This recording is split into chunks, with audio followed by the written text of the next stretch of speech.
Hey, well, we are trapped here. We've got fire on either side. Hopefully you guys get to see this video because otherwise we didn't make it. Yeah. Tired, trapped, and in danger. Tonight, we are hearing from hikers who were stranded on Bering Mountain by massive flames and smoke from the Bolt Creek fire. Those hikers are safe tonight, but still hundreds forced out as that fire has now grown to more than 7,000 acres and it is spreading. Evacuation orders are in place from Skykomish to Index, but authorities tell us half those people are staying put despite critical warnings.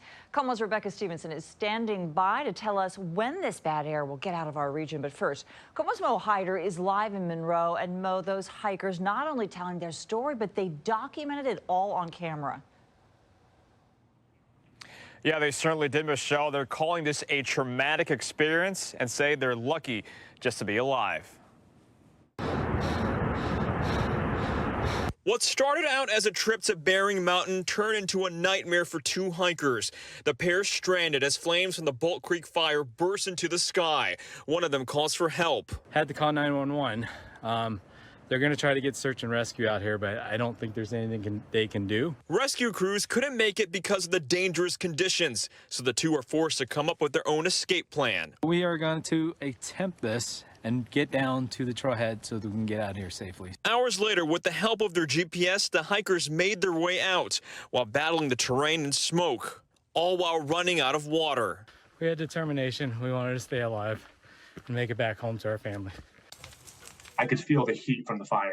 Another story of escape is Hussein El Aziz, whose camping trip was cut short from the fire and immediately drove away from Beckler River campground. As I looked on the right, and I could see the fire, kind of barreling toward the road, and fortunately, we were able to beat it. And tonight, many still aren't home, like Tina Anderson, who had to evacuate from Index and is staying at the Crosswater Community Church in Sultan. The neighbor actually came over and told us, you guys need to grab your cats, your family, and evacuate as soon as possible.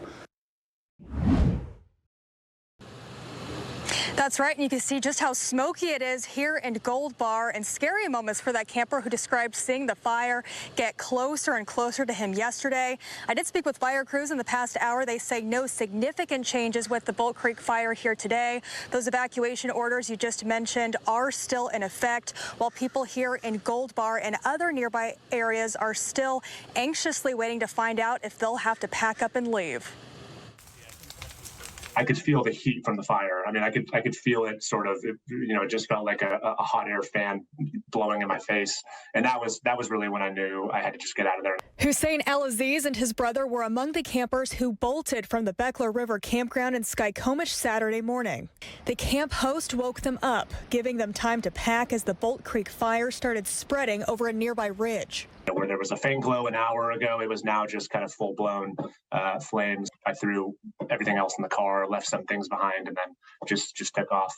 He says he and the others escaped the flames barreling toward Highway 2, and where more than a day later, fire crews say the now 7,600-acre fire is threatening hundreds of structures between Skykomish and the community of Index. People in Index got a notification to evacuate. Unfortunately, we're getting reports that about 50% of the people up in that area are not heeding that warning, and we're urging them to just follow those evacuation orders for their safety and also for the crew's safety, because if they get in trouble, it's difficult to get to them. The Red Cross is ready to help people with shelter at the Evergreen State Fairgrounds.